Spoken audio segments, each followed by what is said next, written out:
why doesn't Ash ever age? He starts on his 10th birthday, it's about 10 years down the line and he's still 10. Right. First of all, Batman, do you think you could open my water? Because I can't.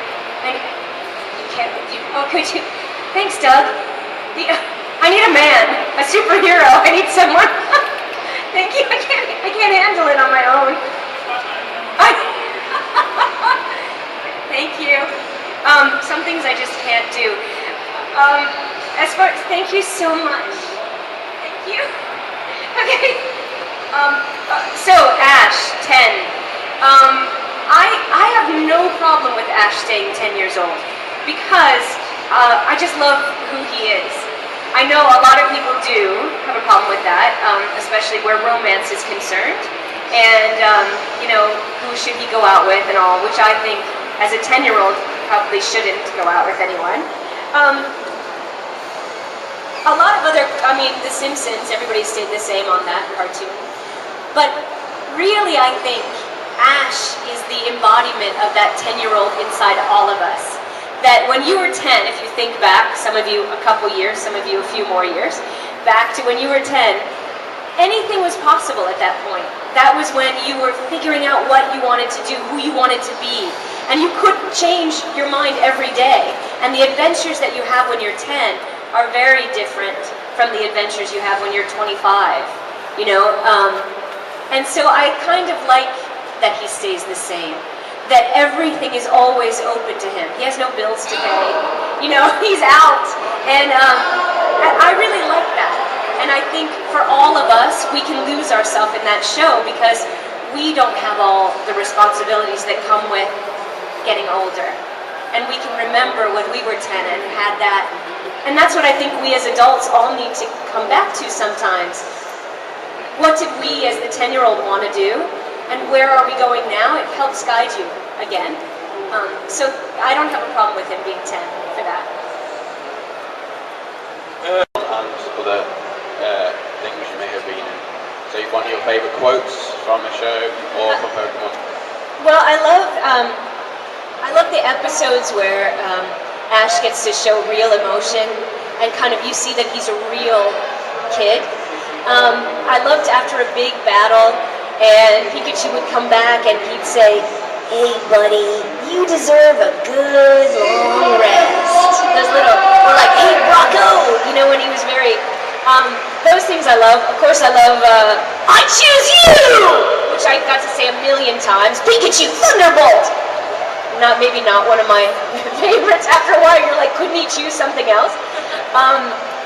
But those, I love that. I love the battle scenes. So I don't have a specific line, but that kind of emotional things I really liked.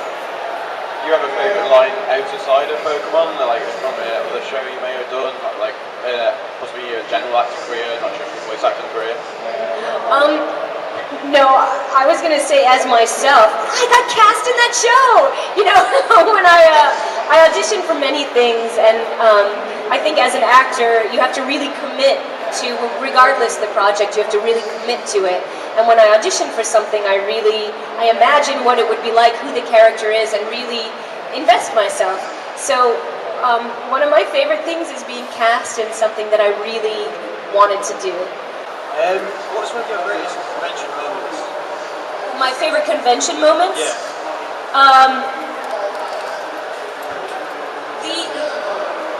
It's an extraordinary thing to be able to travel around and meet people and have a common language of Pokemon to speak. And it's been one of my favorite things is just talking to people and hearing their stories of how they used to wake up in the morning and watch Pokemon and how they met their best friend because they liked Pokemon, those kind of things.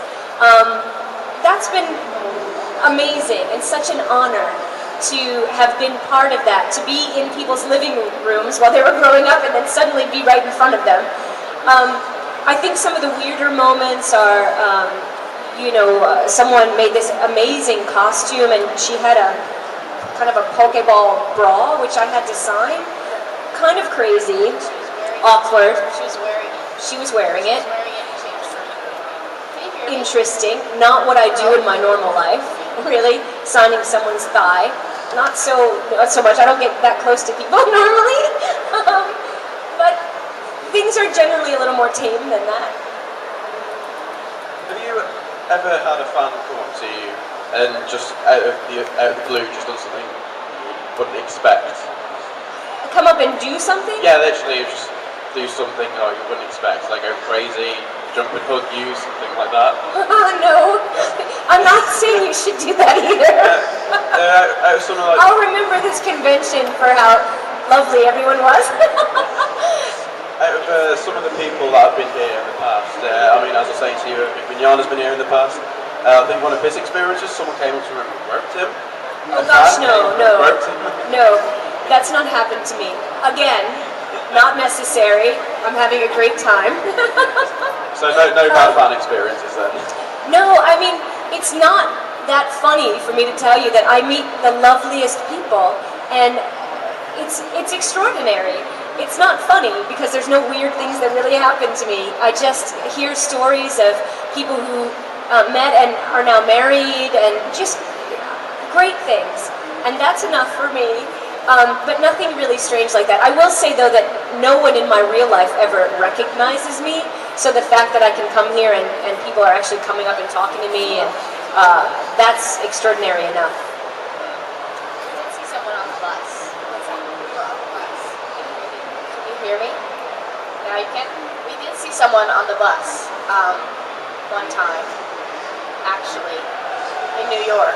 We were going, I think my mom was dropping me off.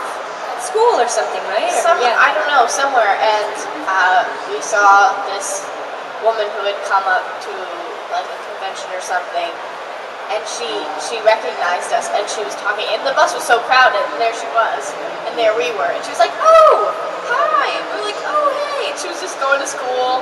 I mean, it was really, that was the only time that someone's actually like, in our real, regular daily lives, has actually come up and been like, oh, Veronica Taylor, blah, blah, blah, like that. It was pretty cool, though. We're very incognito at home. Plus we live in New York, so no one really cares at all. Right, more questions, ladies and gentlemen. Don't be shy. Go over here. What's it like to have Ash Ketchum as your mum? To be, what's that, May? For your daughter. How to be Ash's mom? Yeah, what's it like to have, it's a question for your daughter. What's it like to have Ash Ketchum as your mum? Oh, what's it like? I don't know. I mean, I would go... You should say it's awesome. It's fantastic. I go to work with my mom, and so I would always come to the studio when my mom was recording Pokemon and stuff. And it really, I think, only a couple of weeks ago we were at another convention, and it really like occurred to me. I was like, wow! And I turned to my mom and I was like, wow, you actually do like this different voice that's so not you. Because I've always just taken it for granted. Like, it's never been weird or awkward, you know?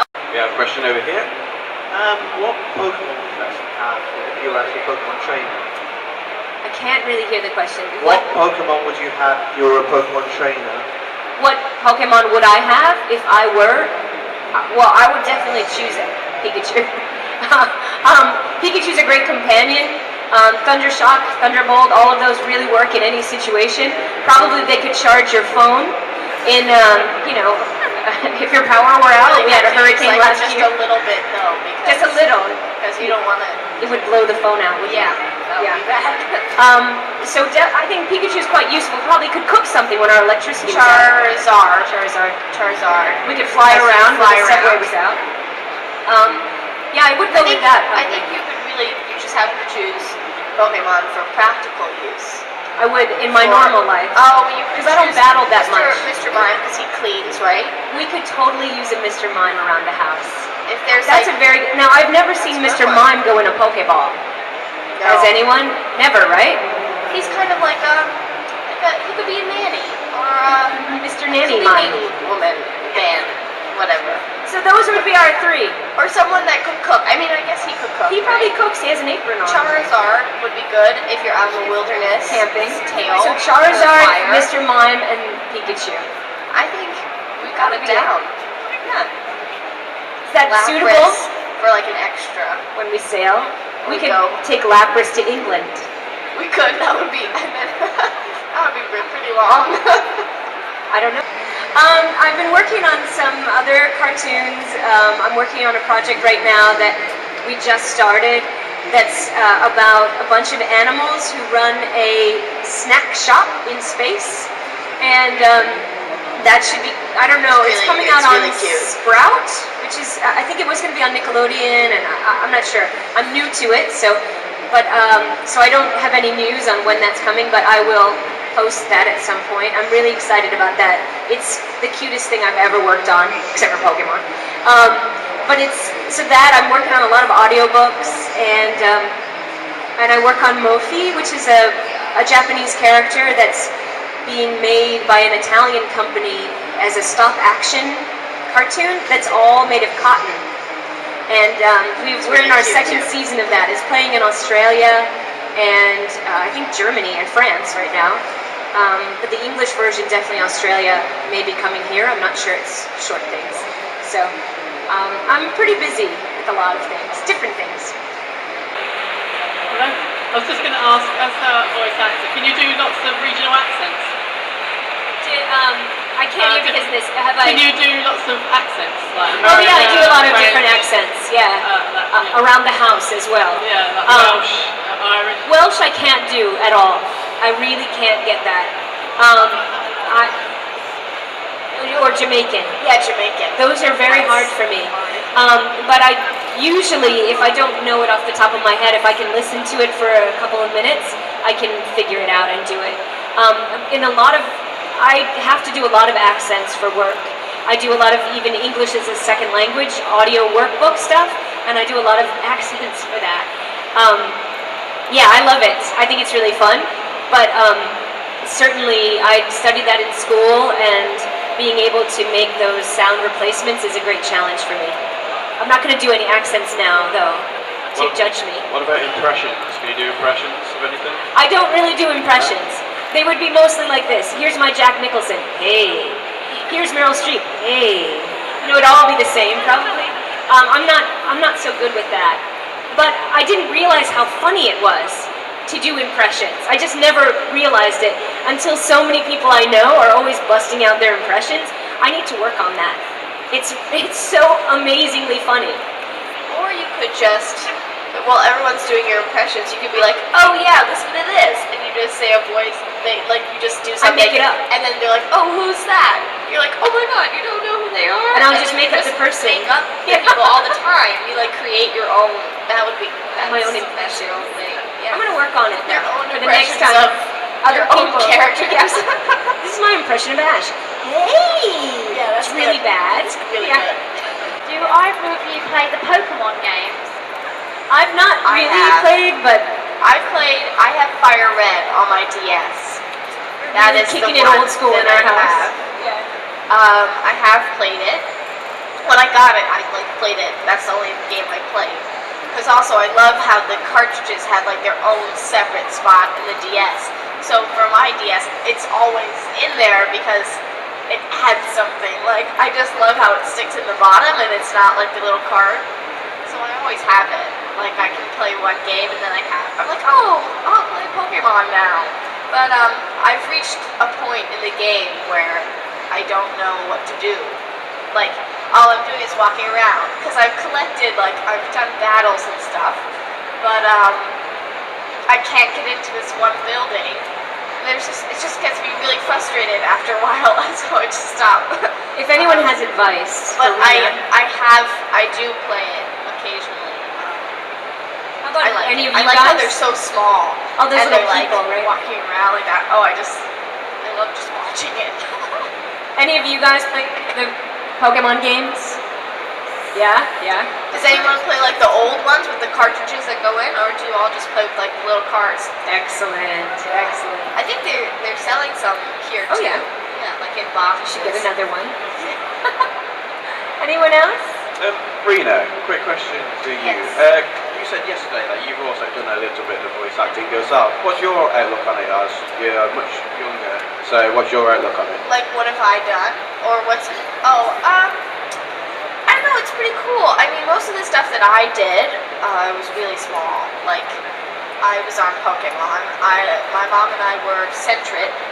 We did Centrit. I did this movie called Boy Who Wanted to Be a Bear.